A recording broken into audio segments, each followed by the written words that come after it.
엄마, 할머니는 언제 죽을 것 같아?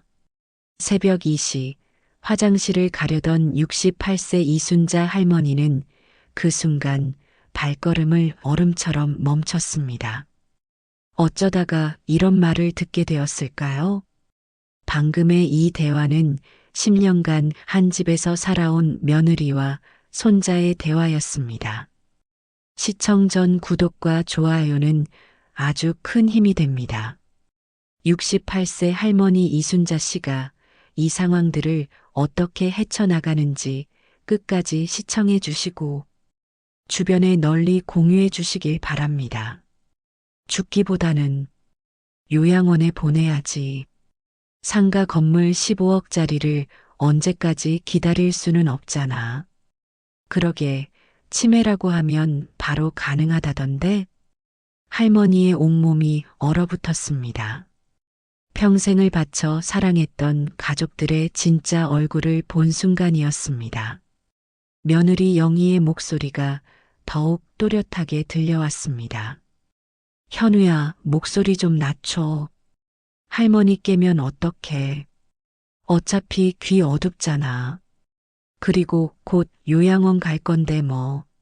손자 현우의 차가운 말에 할머니는 가슴이 찢어지는 것 같았습니다. 그 아이가 매일 아침 할머니, 오늘도 예쁘세요. 라고 했던 그 입으로 이런 말을 하다니. 그런데 정말 치매 진단 받을 수 있을까? 엄마가 의사 아는 사람한테 물어봤는데 가족이 증언하면 쉽다고 하더라고. 와, 그럼 할머니가 싫다고 해도 상관없는 거야? 당연하지. 치매 환자 말을 누가 믿겠어?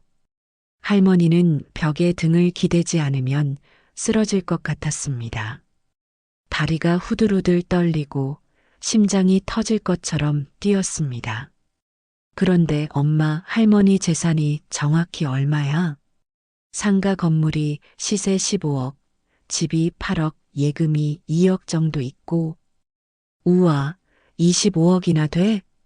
거기에 매달 연금도 280만 원씩 나와. 다 합치면 할머니는 숨이 막혔습니다.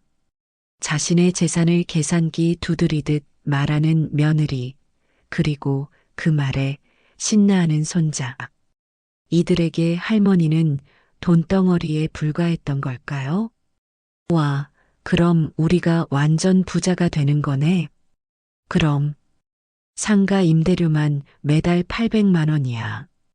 연금까지 합치면 매달 1000만 원이 넘어. 대박. 그럼 나 대학 등록금 걱정 안 해도 되겠네? 당연하지. 아니, 대학 등록금 정도가 뭐야? 유학도 보낼 수 있어. 할머니는 가슴이 메어왔습니다. 손자가 대학 등록금 걱정하는 것도 모르고 있었다는 사실, 그리고 그 걱정을 할머니 재산으로 해결하려 한다는 사실이 더욱 충격적이었습니다. 엄마, 그럼 언제부터 시작할 거야? 이미 시작했어. 할머니한테 자꾸 깜빡한다. 같은 말 반복한다고 말하고 있잖아. 아, 그래서 요즘 할머니가 자꾸 자신 없어 하는구나. 맞아. 계속 그렇게 하면 할머니도 스스로 치매인 줄 알게 될 거야. 할머니는 소리 없이 울었습니다. 지난 3개월 동안 자신을 의심하게 만든 모든 것들이 거짓이었다는 걸 깨달았습니다. 냉장고에서 사라진 김치, 없어진 도장, 가스불 이야기. 모두 계획된 일이었습니다. 근데 엄마, 할머니가 너무 똑똑하지 않아? 맨날 상가 임대료 계산하고 은행 일도 혼자 다 보고 그래서 더 빨리 해야 하는 거야. 할머니가 눈치채기 전에. 아, 맞다. 할머니 진짜 무서울 때 있어. 내가 거짓말하면 바로 알아챌 때도 있고 그러니까 더 조심해야지. 할머니는 40년간 교직 생활 하신 분이야. 만만하게 보면 안 돼. 할머니는 뭔가 이상한 느낌이 들었습니다. 이들이 자신을 만만하게 보지 않는다면서도 왜 이런 계획을 세우고 있을까요? 그리고 현우야, 너도 할머니 앞에서 할머니가 이상하다는 식으로 말해줘. 응, 알겠어. 근데 할머니가 눈치채면? 괜찮아. 어차피 늙은이 말 누가 믿겠어. 오히려 치매 증상이라고 하면 돼.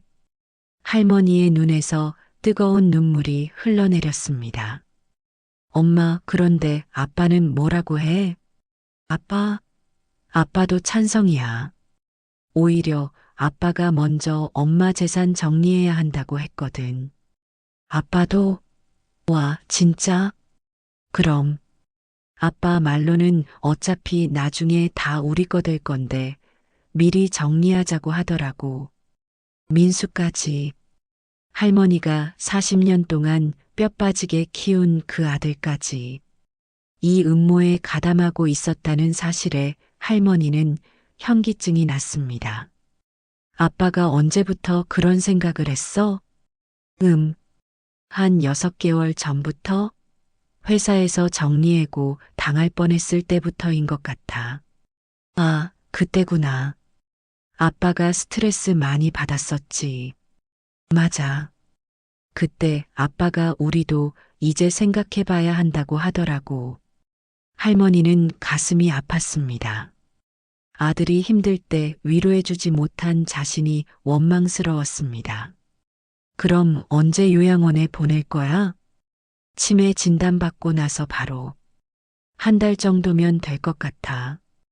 빨리 됐으면 좋겠다. 솔직히 할머니 때문에 답답해 죽겠어. 그러게. 친구들도 왜 아직도 할머니랑 사느냐고 해. 할머니는 가슴을 움켜쥐었습니다. 답답하다고요? 자신이 이 집안의 짐이었다고요? 근데 엄마, 친구들이 뭐라고 해? 할머니 재산이 그렇게 많은 줄 몰랐다고 하더라고. 다들 부러워해. 그럼 다른 친구들도 우리 상황 알고 있는 거야? 어느 정도는. 요즘 다들 그런 고민 있잖아. 노인 부모 모시는 것. 할머니는 소름이 돋았습니다. 이런 일이 흔한 일이라는 말인가요? 아, 그리고 현우야. 이 얘기는 절대 다른 사람한테 하면 안 돼. 왜? 만약에 누가 할머니한테 말하면 계획이 다 틀어져. 특히 미국에 있는 큰아버지한테 들키면 안 돼. 아, 큰아버지가 방해할 수도 있구나. 그럼 큰아버지는 할머니를 진짜 좋아하거든. 할머니는 큰아들 준호 생각에 마음이 조금 누그러졌습니다. 큰아버지는 언제 한국에 와? 내년 설에 올 예정이야. 그 전에 모든 걸 정리해야 해. 아, 그럼 시간이 별로 없네. 그래서 서두르는 거야. 큰아버지가 오기 전에 할머니는 요양원에 계셔야 해. 할머니는 분노가 치밀어 올랐습니다. 엄마, 그런데 요양원 비용은 얼마나 해? 좋은 데는 월 300만 원 정도 하는데 할머니 연금으로 충분하지. 그럼 할머니 돈으로 할머니를 가두는 거네. 맞아. 그리고 우리는 할머니 집에서 편하게 살고 상가 임대료도 받고 할머니는 온몸에 힘이 빠졌습니다. 자신의 돈으로 자신을 감옥에 가두려는 계획이었습니다. 그런데 요양원에서 할머니가 나오고 싶다고 하면 치매 환자는 보호자 동의 없이는 나올 수 없어. 법적으로 막혀 있거든. 와, 그럼 완전히 갇히는 거네. 그렇지. 그래서 치매 진단이 중요한 거야. 할머니는 소름이 돋았습니다. 현우야, 이제 잠자리에 들어. 내일부터 할머니한테 더 확실하게 행동해야 해. 어떻게? 할머니가 뭔가 말하면 아까도 같은 말 했는데요 라고 해. 그리고 할머니가 안 한 일도 했다고 우겨. 알겠어. 재미있을 것 같아. 재미? 이건 재미로 하는 게 아니야. 우리 미래가 걸린 일이라고. 재미있을 것 같다고요? 할머니는 자신의 귀를 의심했습니다. 그런데 엄마, 치매 진단 받으려면 어떤 병원에 가야 해? 이미 예약해놨어. 강남에 있는 큰 병원. 거기 정신과 과장님이 엄마 친구 남편이거든. 와, 그럼 확실하겠네? 그럼 우리가 미리 할머니 증상에 대해 얘기해 놓을 거야. 할머니는 온몸에 소름이 돋았습니다. 이미 의사와도 짜고 치는 고스톱이었다는 말인가요? 발걸음 소리가 들렸습니다. 할머니는 조심스럽게 자신의 방으로 돌아갔습니다. 손발이 떨려서 문고리를 돌리기도 힘들었습니다. 방에 들어간 할머니는 침대에 털썩 주저앉았습니다. 40년. 이 집안을 위해 바친 40년의 세월이 주마등처럼 지나갔습니다. 내가 뭘 잘못했을까? 그때 갑자기 할머니는 3개월 전 일이 생각났습니다. 며느리가 처음으로 어머니, 똑같은 말씀하세요라고 했던 날. 그날부터 이 모든 것이 시작되었던 것입니다. 할머니는 베개에 얼굴을 묻고 소리 없이 울었습니다. 40년 만에 처음으로 이 집이 낯설게 느껴졌습니다. 하지만 눈물을 흘리면서도 할머니의 머릿속에는 다른 생각이 들었습니다. 40년간 교장 선생님을 했던 경험, 수많은 아이들의 거짓말과 꾀병을 간파했던 그 경험이 되살아났습니다. 이들이 나를 바보로 아는구나. 할머니는 눈물을 닦으며 생각했습니다. 68세의 늙은 할머니라고 해서 아무것도 모를 거라고 생각하는 것입니다. 새벽 4시가 되어서야 할머니는 결심했습니다. 이대로 당할 수는 없다고. 이제껏 쌓아온 사랑이 거짓이었다면 이제는 자신이 살아남는 방법을 찾아야 한다고. 그 순간 할머니의 눈에서 슬픔이 사라지고 차가운 결의가 서렸습니다. 전직 교장 선생님, 40년간 수많은 아이들을 가르쳤던 그 경험이 이제는 자신을 구하는 무기가 될 것입니다. 좋아, 게임을 시작해보자. 할머니는 조용히 중얼거렸습니다. 이제 누가 더 영리한지, 누가 더 치밀한지 겨뤄볼 시간이었습니다. 가족들은 할머니가 순진한 노인일 거라고 생각하겠지만 할머니에게는 그들이 모르는 카드가 있었습니다. 미국에 있는 큰아들 준호, 그리고 40년간 교육 현장에서 쌓은 인간관계, 무엇보다 68년간 살아오면서 축적된 인생의 지혜. 할머니는 책상에 앉아 노트를 꺼냈습니다. 그리고 오늘 들은 모든 대화를 정확히 기록하기 시작했습니다. 날짜, 시간, 대화 내용까지. 40년간 학생들의 행동을 관찰하고 기록했던 그 습관이 이제는 자신을 구하는 무기가 될 것입니다. 내일부터 진짜 게임이 시작되는구나. 할머니는 차분하게 중얼거렸습니다. 이들이 연기를 한다면 할머니도 연기를 할 수 있었습니다. 아니, 할머니가 더 잘할 수 있었습니다. 새벽 5시, 할머니는 마침내 잠자리에 들었습니다. 하지만 이제는 무력한 피해자가 아니었습니다. 복수를 계획하는 전략가였습니다. 40년간 이 집안을 지켜온 현명한 여자, 이순자 할머니의 진짜 모습을 보여줄 시간이었습니다. 아침 6시, 평소와 다름없이 일어난 할머니는 거울을 보며 깊게 숨을 들이마셨습니다. 오늘부터는 연기를 해야 했습니다. 그들이 원하는 치매 걸린 할머니를 연기해야 했습니다. 이순자 40년간 아이들 가르쳤잖아. 이 정도는 할 수 있어. 할머니는 거울 속 자신에게 속삭였습니다. 그리고 평소보다 조금 더 흐트러진 머리, 조금 더 구부정한 어깨로 방문을 열었습니다. 거실에는 이미 며느리 영희가 아침 준비를 하고 있었습니다. 할머니를 보자 영희의 얼굴에 어색한 미소가 떠올랐습니다. 어머니, 일찍 일어나셨네요. 잠은 잘 주무셨어요? 응, 잘 잤어. 근데, 내가 뭐 하려고 했더라? 할머니는 일부러 멍한 표정을 지었습니다. 영희의 눈이 번뜩 반짝였습니다. 어머니, 아침 드시려고 하신 거 아니에요? 아, 맞다. 아침. 그런데 오늘이 며칠이지? 10월 15일이에요, 어머니. 15일? 어제가 14일이었나? 요즘 날짜가 헷갈리네. 영희는 속으로 쾌재를 불렀습니다. 계획대로 할머니가 혼란스러워하고 있었습니다. 하지만 그건 할머니의 완벽한 연기였습니다. 이순자 할머니는 사실 놀라운 여성이었습니다. 1955년 부산에서 태어나 가난한 집안의 셋째 딸로 자랐지만 공부에 대한 열정만큼은 누구보다 뛰어났습니다. 당시만 해도 여자가 대학에 가는 것이 흔하지 않던 시절, 할머니는 부산교육대학을 수석으로 졸업했습니다.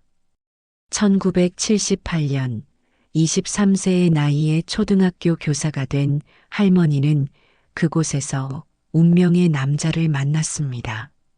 같은 학교 체육교사였던 박동훈, 지금은 고인이 된 할머니의 남편이었습니다. 선생님, 오늘 점심 같이 드실래요? 동훈이 처음 할머니에게 말을 걸었던 날을 할머니는 지금도 생생히 기억하고 있었습니다. 1979년 5월 15일 교무실에 라일락 향기가 가득했던 그날 말입니다. 1980년에 결혼한 두 사람은 금슬이 좋기로 유명했습니다. 동훈은 순자의 교육 철학을 존중했고 순자는 동훈의 꿈을 응원했습니다. 동훈의 꿈은 작은 학원이라도 운영하는 것이었습니다.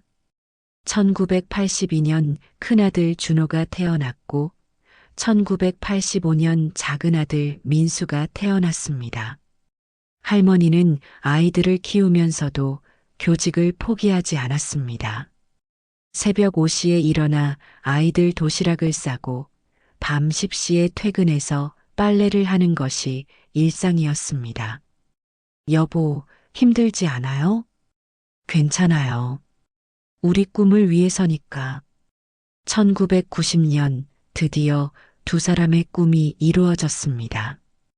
동훈이 작은 학원을 차렸습니다.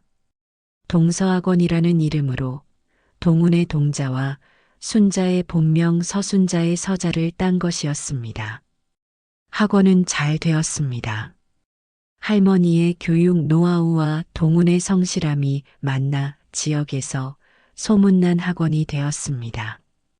그렇게 10년을 운영한 2000년 두 사람은 큰 결정을 내렸습니다. 여보, 이제 건물을 사볼까요? 해운대에 상가 건물 하나 나왔던데 어때요? 그렇게 해운대 번화가에 3층짜리 상가 건물을 샀습니다. 1층은 카페, 2층은 미용실, 3층은 학원이 들어왔습니다.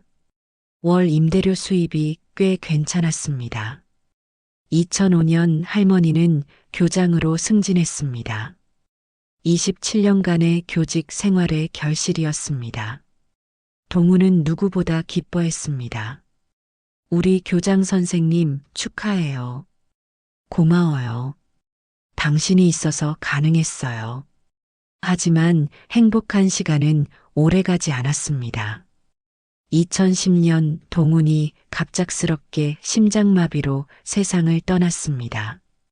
58세의 이른 나이였습니다. 선생님 힘내세요. 아직 아들들이 있잖아요. 그래요. 아이들을 위해서라도 힘내야죠. 할머니는 2015년 정년 퇴직할 때까지 교장직을 훌륭히 수행했습니다. 그리고 퇴직 후에는 상가 관리와 손자 돌보기에 전념했습니다. 민수가 결혼해서 영희를 데려왔을 때 할머니는 진심으로 기뻤습니다. 오랫동안 혼자 살았던 집에 다시 가족의 웃음소리가 들렸습니다. 어머니, 잘 부탁드려요. 뭔 소리야? 우리가 가족인데. 영희는 처음에는 정말 좋은 며느리였습니다. 할머니 생신에는 꼭 케이크를 사왔고 할머니가 아프면 병원에 모셔다 드렸습니다. 현우가 태어났을 때도 할머니가 산후조리를 다 도와주었습니다. 할머니, 정말 고마워요. 친정엄마보다 더 잘해주세요. 그럼, 내 친손자인데, 그런 영희가 언제부터 변했을까요? 할머니는 곰곰 생각해 봤습니다. 아마도 2년 전 민수가 회사에서 어려움을 겪기 시작하면서부터였던 것 같습니다. 민수는 중견 건설회사에 다녔는데 회사 사정이 어려워지면서 구조조정 대상이 되었습니다. 다행히 해고되지는 않았지만 급여가 30% 삭감되었습니다. 어머니, 요즘 가게가 좀 빠듯해요. 그럼 내가 도와줄게. 매달 생활비 더 보태줄게. 아니에요. 저희가 알아서 할게요. 하지만 그때부터 영희의 표정이 어두워졌습니다. 그리고 할머니의 재산에 대해 슬슬 관심을 보이기 시작했습니다. 어머니, 상가 임대료가 많이 나오나요? 월 800만 원 정도? 와, 그렇게 많이요? 그때 영희의 눈빛이 변한 것을 할머니는 기억하고 있었습니다. 하지만 그때만 해도 설마 이런 일이 일어날 줄은 몰랐습니다. 어머니, 아침 드세요. 영희가 상을 차리며 말했습니다. 할머니는 식탁에 앉으며 또 한 번 연기를 시작했습니다. 고마워, 영희야. 근데 이게 뭐지? 김치찌개예요, 어머니. 김치찌개? 어제도 김치찌개 먹었는데 어제는 된장찌개 드셨어요. 할머니는 속으로 웃었습니다. 어제는 분명히 미역국이었는데 영희가 거짓말을 하고 있었습니다. 이제 본격적으로 가스라이팅이 시작된 것입니다. 아, 그랬나? 요즘 기억이 가물가물해. 괜찮아요, 어머니. 나이 드시면 다 그래요. 영희는 속으로 쾌재를 불렀습니다. 하지만 할머니는 모든 것을 정확히 기억하고 있었습니다. 어제 메뉴는 물론이고 지난주에 무엇을 먹었는지 심지어 한 달 전 대화까지도 모두 기억하고 있었습니다. 교장 선생님을 40년간 한 사람의 기억력을 그들이 우습게 본 것입니다. 할머니는 학생 500명의 이름을 모두 외우고 다녔던 사람이었습니다. 할머니, 다녀오겠습니다. 현우가 학교 가기 전에 인사를 했습니다. 할머니는 손자를 보며 가슴이 아팠습니다. 어젯밤 그 차가운 말들을 했던 아이가 맞나 싶을 정도로 현우는 밝게 웃고 있었습니다. 그래, 우리 현우. 학교 잘 다녀와. 네. 할머니도 좋은 하루 보내세요. 현우가 나간 후 할머니는 영희에게 물어봤습니다. 영희야, 현우 대학 준비는 잘 되고 있어? 네, 열심히 하고 있어요. 근데 요즘 사교육비가 만만치 않네요. 그럼 내가 좀 더 도와줄게. 아니에요, 어머니. 저희가 알아서 할게요. 하지만 할머니는 알고 있었습니다. 어젯밤 대화에서 현우의 대학 등록금 걱정을 들었으니까요. 영희는 지금 할머니를 떠보고 있는 것입니다. 할머니는 이제 확신했습니다. 이들의 계획이 얼마나 치밀한지, 그리고 자신이 얼마나 철저히 속고 있었는지를 말입니다. 하지만 이제는 다릅니다. 할머니도 게임을 시작할 때였습니다. 아침 식사를 마친 할머니는 평소처럼 공원으로 서예 연습을 하러 나갔습니다. 하지만 오늘은 목적이 달랐습니다. 옆집 방 여사와 만나기로 했던 것입니다. 순자야, 안색이 안 좋네. 무슨 일 있어? 방 여사는 할머니와 20년 지기 친구였습니다. 할머니는 조심스럽게 입을 열었습니다. 그냥 요즘 가족들이 내가 깜빡깜빡한다고 하네. 뭔 소리야? 너만큼 똑똑한 사람이 어디 있어. 나보다 기억력이 훨씬 좋으면서. 그래도 나이가 나이인데 혹시 모르잖아. 박 여사는 할머니를 자세히 봤습니다. 순자야, 너 뭔가 숨기는 거 있지? 나하고 20년 친구인데 모를 줄 알아? 할머니는 고민했습니다. 박 여사에게 전부 말해야 할까요? 하지만 아직은 때가 아니었습니다. 아니야, 별일 없어. 그냥 나이 들어서 그런가 봐. 에이, 무슨 소리. 너는 정신이 또렷해. 걱정 말어. 집에 돌아온 할머니를 맞이한 것은 이상한 광경이었습니다. 거실에 민수가 앉아서 뭔가 종이를 보고 있었고 영희는 전화 통화를 하고 있었습니다. 응, 맞아. 어머니가 요즘 정말 많이 이상해졌어. 같은 말 계속 반복하시고 할머니는 발걸음을 멈췄습니다. 영희가 누군가와 자신에 대해 이야기하고 있었습니다. 응, 병원 예약은 다음 주에 할 거야. 아, 맞다. 너도 증인으로 서달라고 해야겠다. 증인이라고요? 할머니는 가슴이 철렁했습니다. 이들이 얼마나 치밀하게 준비하고 있는지 새삼 깨달았습니다. 어머니, 다녀오셨어요? 민수가 할머니를 보며 말했습니다. 하지만 그의 눈빛이 예전과 달랐습니다. 마치 할머니를 관찰하는 것 같았습니다. 응, 다녀왔어. 민수야, 뭐 보고 있어? 아, 이거요? 그냥 보험 서류예요. 할머니는 민수의 거짓말을 알아챘습니다. 그 서류는 부동산 관련 서류였습니다. 상가 건물 시세를 알아보는 것 같았습니다. 민수야, 요즘 회사는 어때? 괜찮아요, 엄마. 걱정 마세요. 그래도 힘들면 언제든 말해. 엄마가 도와줄 수 있는 건 다 도와줄게. 민수의 표정이 잠깐 흔들렸습니다. 하지만 금세 원래대로 돌아왔습니다. 고맙지만 괜찮아요. 저희끼리 해결할 수 있어요. 영희가 전화를 끊고 다가왔습니다. 어머니, 오늘 날씨가 좋네요. 산책하고 오셨어요? 응, 공원에서 서예도 하고 박 여사도 만나고 왔어. 박 여사님이 뭐라고 하시던가요? 할머니는 영희의 질문에서 뭔가 의도를 느꼈습니다. 별 얘기 안 했어. 그냥 안부 물어보고. 그러셨구나. 근데 어머니, 박 여사님이랑 무슨 얘기 하셨어요? 뭐가 궁금하니? 아니에요. 할머니는 영희가 자신을 견제하고 있다는 것을 알았습니다. 혹시 자신들의 계획이 새어나갈까봐 걱정하는 것입니다. 점심시간이 되자 또 다른 연극이 시작되었습니다. 어머니, 점심 뭐 드시고 싶으세요?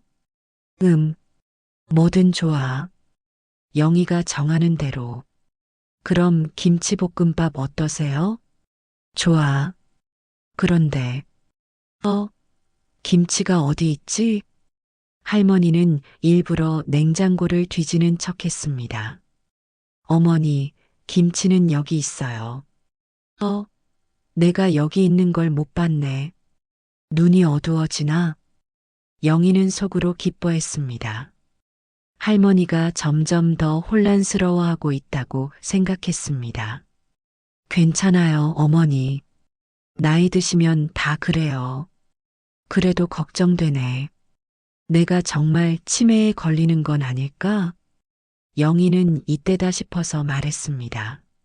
어머니, 그럼 병원에 한번 가보시는 게 어때요?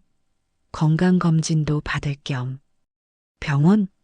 나는 아픈 데 없는데. 치매는 미리미리 검사받는 게 좋다고 해요. 요즘 워낙 흔하니까. 할머니는 속으로 차가운 웃음을 지었습니다. 드디어 본격적으로 시작되는군요. 그래도 굳이. 어머니, 저희가 걱정돼서 그래요. 한 번만 가보세요. 그때 민수도 거들었습니다. 엄마, 영희 말이 맞아요. 요즘 엄마가 자주 깜빡하시는 것 같아서 저희도 걱정이에요. 할머니는 아들의 말에 가슴이 아팠습니다.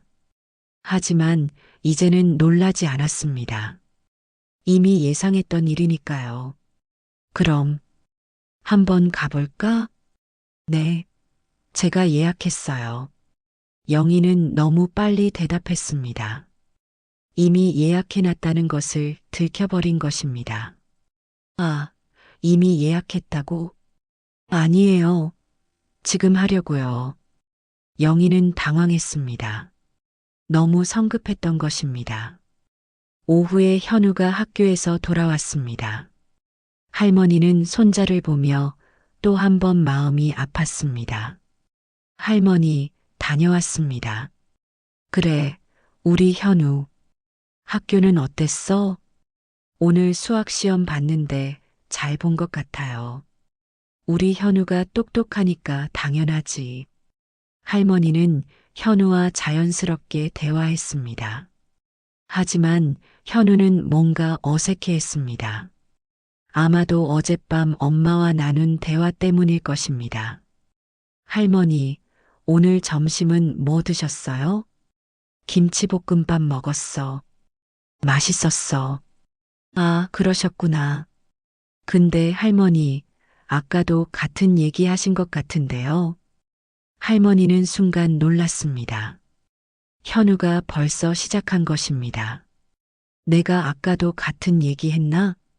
네, 30분 전에도 김치볶음밥 얘기하셨어요.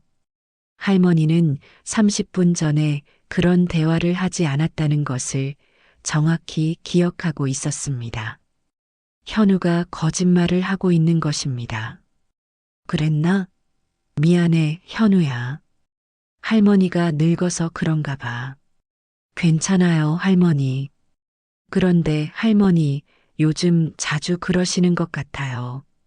겨우 17살인 손자가 할머니에게 이런 말을 하고 있다는 것이 믿어지지 않았습니다. 하지만 할머니는 참았습니다. 저녁 식사 시간이 되자 온 가족이 모였습니다. 할머니는 이 시간이 가장 힘들었습니다. 모두가 자신을 속이고 있다는 것을 알면서도 정상적인 척해야 했으니까요. 어머니, 오늘 하루 어떠셨어요? 그냥 평범했어. 공원도 갔다 오고. 공원에서 뭐 하셨어요? 서예 연습하고 박여사 만났어. 민수가 갑자기 끼어들었습니다. 엄마, 점심때도 같은 얘기 하셨는데요. 그랬나? 내가 또 같은 얘기 했나?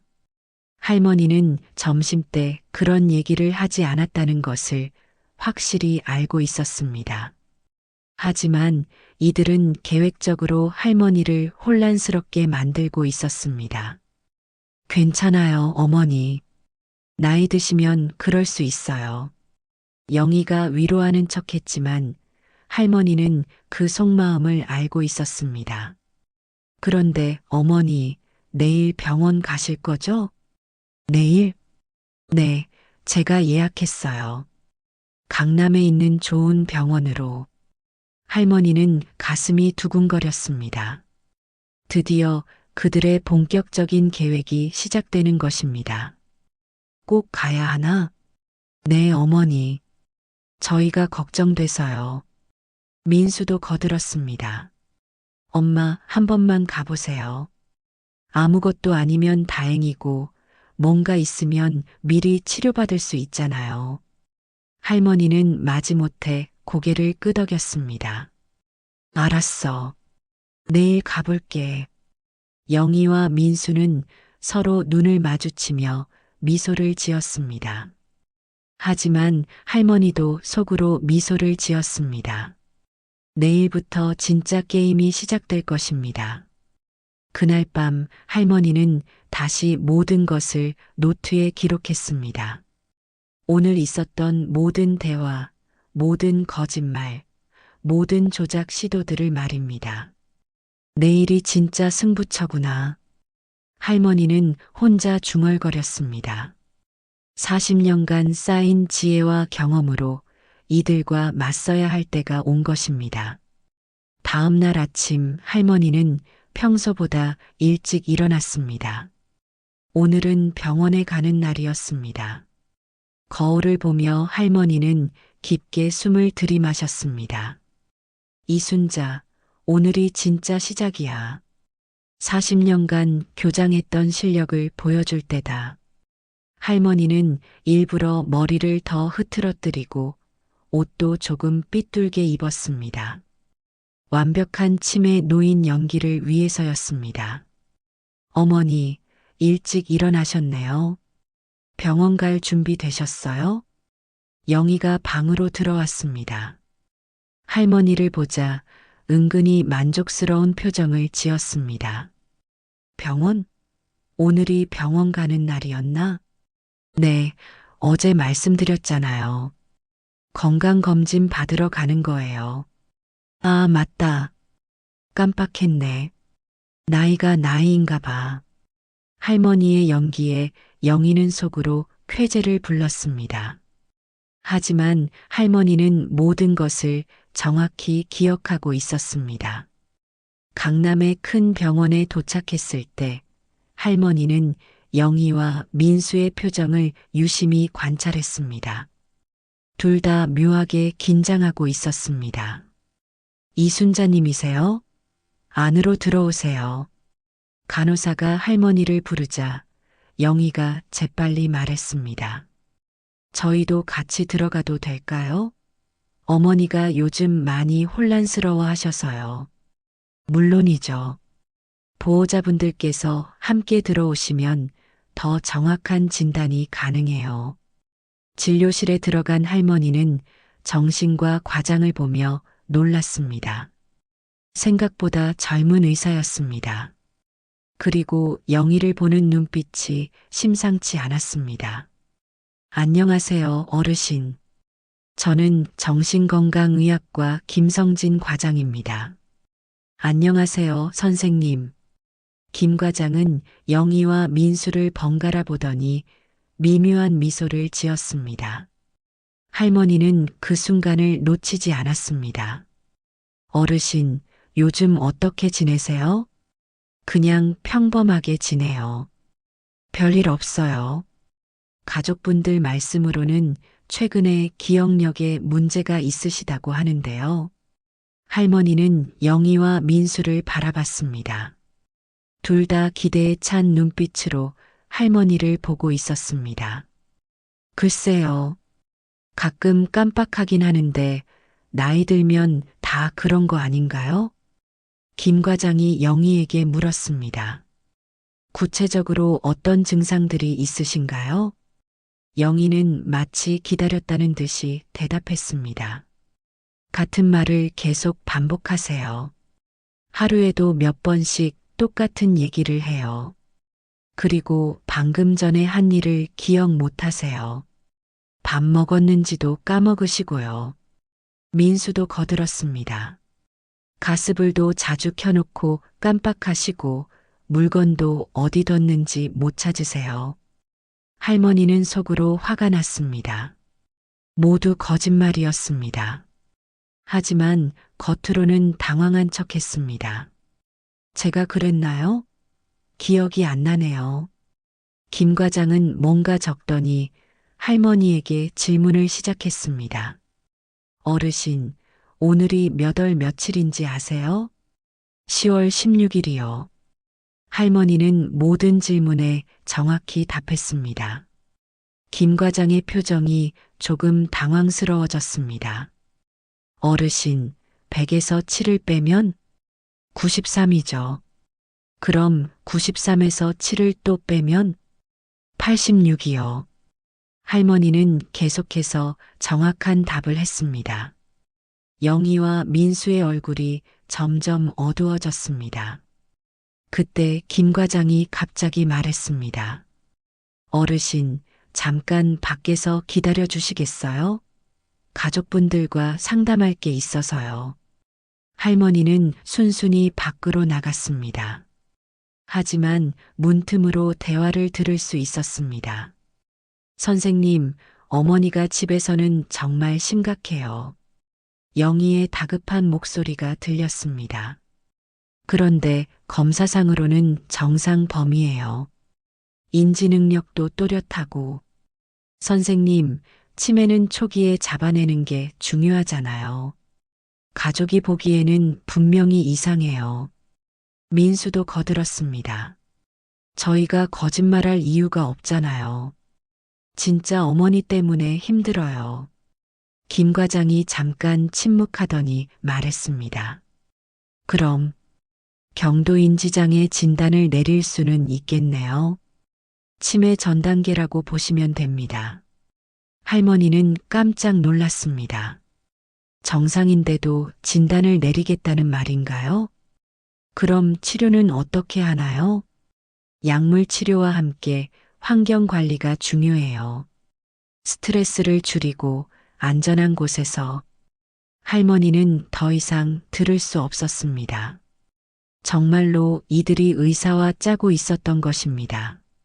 잠시 후 할머니가 다시 진료실로 들어갔습니다. 어르신, 검사 결과 경도인지장애로 진단됩니다. 그게 뭔가요, 선생님? 치매 전 단계라고 보시면 돼요. 하지만 걱정하지 마세요. 적절한 관리를 받으시면 진행을 늦출 수 있어요. 할머니는 충격받은 척 했습니다. 그럼 저 치매에 걸린 건가요? 아직은 아니에요. 하지만 가족분들의 도움이 필요한 상태예요. 영희가 재빨리 말했습니다.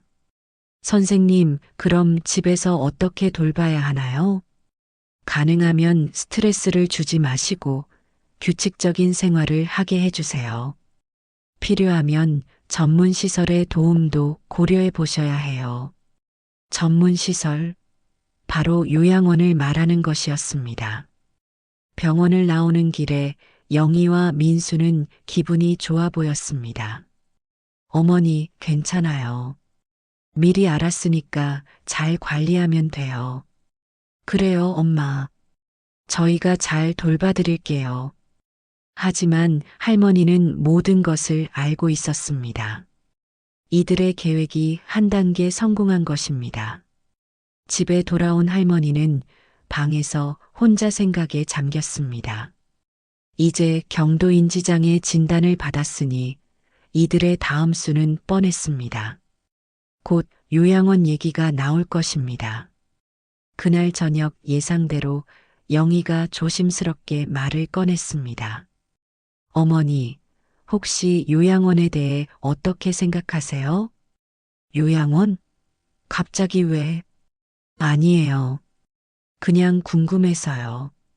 어머니 같으면 어떤 곳을 좋아하실까 해서요. 할머니는 속으로 차가운 웃음을 지었습니다. 벌써 시작되는군요. 글쎄, 집이 제일 좋은데 왜 갑자기 요양원 얘기를 해? 그냥요. 요즘 좋은 요양원들이 많다고 해서요. 할머니는 이제 확신했습니다. 다음 단계가 시작된 것입니다. 하지만 할머니도 준비가 되어 있었습니다. 이제 진짜 반격을 시작할 때였습니다. 그날 밤 할머니는 중요한 전화를 걸었습니다. 미국에 있는 큰아들 준호에게였습니다. 준호야, 엄마야. 엄마, 갑자기 전화하시니까 깜짝 놀랐네요. 건강하시죠? 응, 건강해. 준호야, 엄마가 너한테 할 얘기가 있어. 할머니는 모든 상황을 준호에게 설명했습니다. 며느리와 민수의 계획, 어젯밤 들은 대화, 오늘 병원에서 있었던 일까지 모두 말했습니다. 뭐라고요? 그런 일이? 준호의 목소리에 분노가 섞였습니다. 엄마, 제가 바로 한국에 갈게요. 그리고 변호사 선임해서. 아니야, 준호야. 아직은 때가 아니야. 그럼 어떻게 하시려고요? 할머니는 조용히 말했습니다. 엄마한테도 계획이 있어. 이들이 연기를 한다면 엄마도 연기를 할 수 있거든. 다음 날부터 할머니의 본격적인 반격이 시작되었습니다.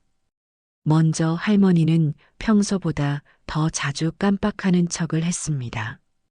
영희야, 내 안경 어디 있지? 어머니, 머리에 걸고 계시잖아요. 그러네. 언제 머리에 올렸지?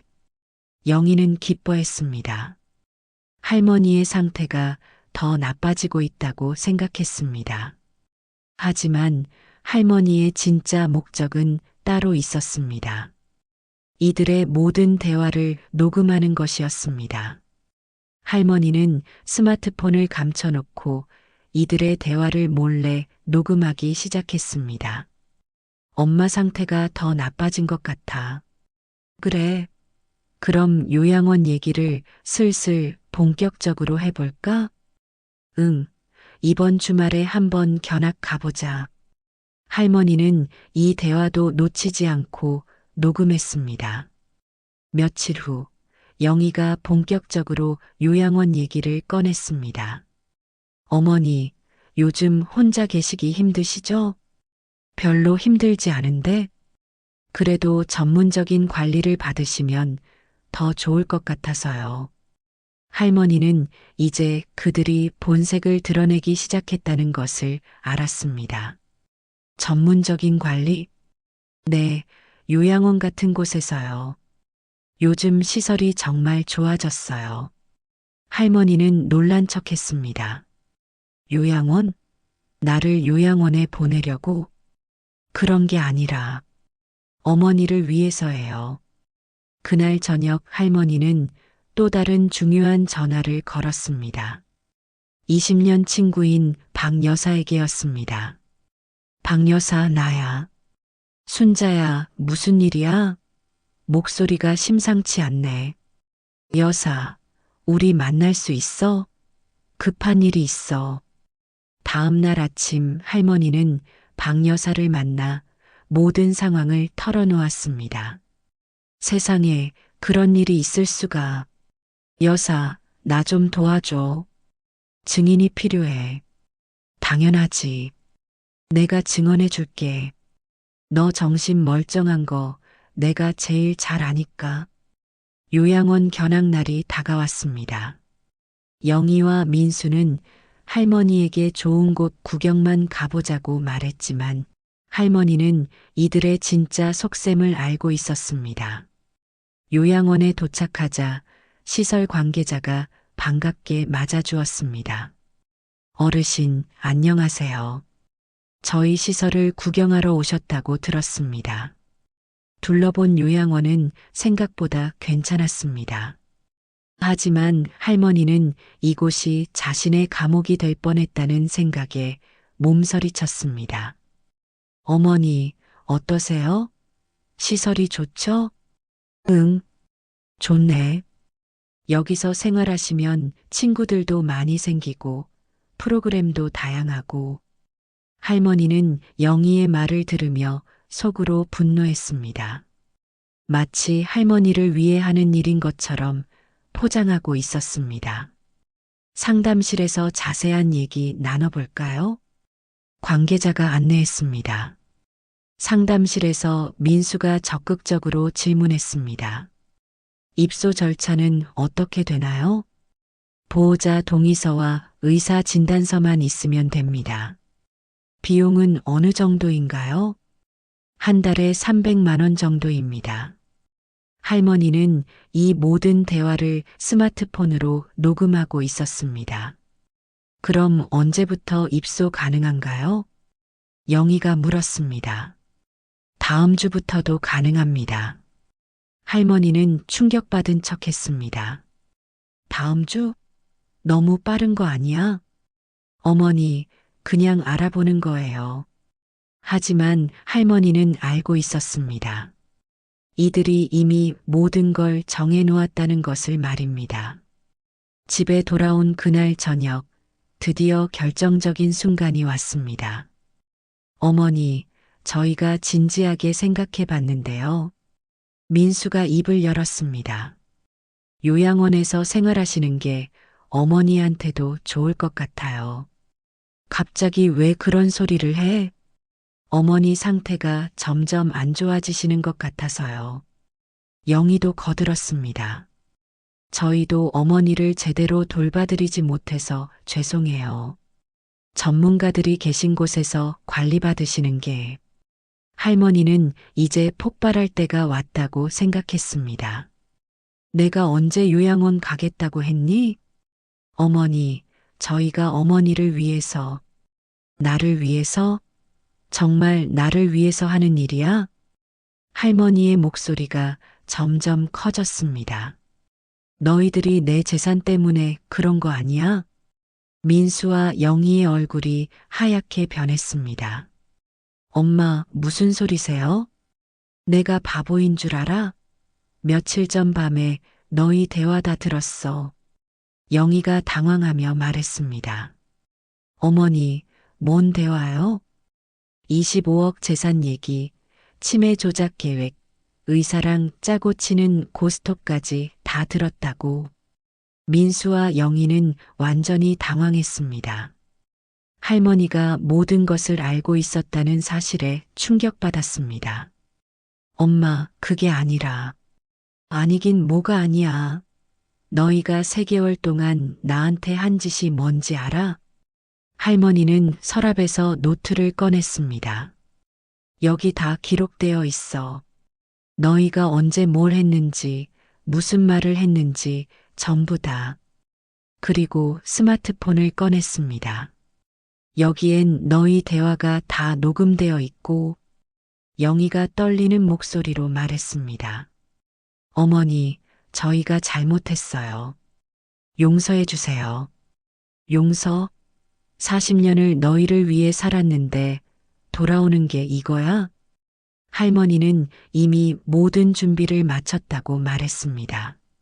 미국에 있는 준호한테도 다 얘기했어. 그리고 변호사도 선임했고 민수가 절망적인 표정으로 말했습니다. 엄마, 다시 기회를 주세요. 기회? 너희한테 무슨 기회를 줘? 할머니는 차가운 목소리로 말했습니다. 내일까지 이 집에서 나가거라. 그리고 다시는 내 앞에 나타나지 마. 엄마, 이미 모든 재산은 준호한테 이전했어. 너희가 노리던 돈은 한 푼도 못 가져가. 영희가 울면서 말했습니다. 어머니, 저희도 힘들어서 그랬어요. 힘들면 나한테 도움을 청했어야지. 왜 속이고 조작했어? 할머니는 현우를 불렀습니다. 현우야, 너도 나가. 할머니, 내가 나한테 한 말들 다 기억해. 할머니 언제 죽을 것 같아? 했지? 현우는 고개를 들지 못했습니다.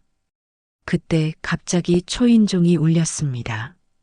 박 여사가 경찰과 함께 왔습니다. 순자야, 내가 증인으로 왔어. 경찰이 상황을 설명받고 나서 말했습니다. 노인학대 및 재산 편취 미수로 조사하겠습니다. 민수와 영희는 경찰서에 동행했습니다. 할머니는 마침내 모든 진실을 밝혀낸 것입니다. 그날 밤 할머니는 준호와 화상 통화를 했습니다. 엄마 고생 많으셨어요. 괜찮아. 엄마가 이런 일로 무너질 사람 아니야. 슬프지만 후회는 안 해. 내가 옳은 일을 했거든. 6개월이 지났습니다. 할머니는 이제 혼자 살고 있었습니다. 처음에는 외로웠지만 이제는 평온했습니다. 매일 아침 공원에서 서예 연습을 하고 오후에는 복지관에서 노인들에게 한글을 가르치는 봉사활동을 했습니다. 교장 선생님의 경험이 다시 빛을 발하는 순간이었습니다. 박 여사가 자주 놀러 왔습니다. 순자야, 후회 안 해? 뭘? 가족을 다 보내버린 거 말이야. 여사, 진짜 가족은 떠나지 않아. 준호처럼 말이야. 준호는 한 달에 한 번씩 한국에 와서 할머니를 돌봐드렸습니다. 그리고 할머니의 재산 관리도 투명하게 도와주었습니다. 민수와 영희는 다른 곳으로 이사를 갔습니다. 가끔 안부 연락이 왔지만 할머니는 받지 않았습니다. 40년 동안 쌓인 믿음과 사랑을 하루아침에 배신한 것은 용서할 수 없었습니다. 현우만은 가끔 할머니에게 문자를 보냈습니다. 할머니, 미안해요. 제가 잘못했어요. 할머니는 답장을 보내지 않았지만 그 문자들을 지우지도 않았습니다. 언젠가는 용서할 수 있을지도 모르지만 아직은 때가 아니었습니다. 어느 날 저녁 할머니는 창가에 앉아 바다를 보며 생각했습니다. 돈이 사람을 이렇게 변하게 하는 걸까? 아니면 원래 그랬던 걸까? 복지관에서 만난 다른 할머니들도 비슷한 경험이 있었습니다. 요즘 자식들이 다 그래요. 부모 재산만 노리고 살아요. 우리 시대엔 상상도 못할 일이었는데. 하지만 할머니는 모든 자식이 그런 건 아니라고 생각했습니다. 준호 같은 아들도 있으니까요. 할머니는 이제 새로운 삶을 시작했습니다.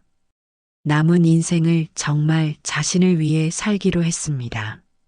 그동안 가족만을 위해 살았던 68년이었지만 이제는 자신의 행복을 찾아가고 있었습니다. 매일 저녁 할머니는 일기를 썼습니다. 오늘도 평온한 하루였다.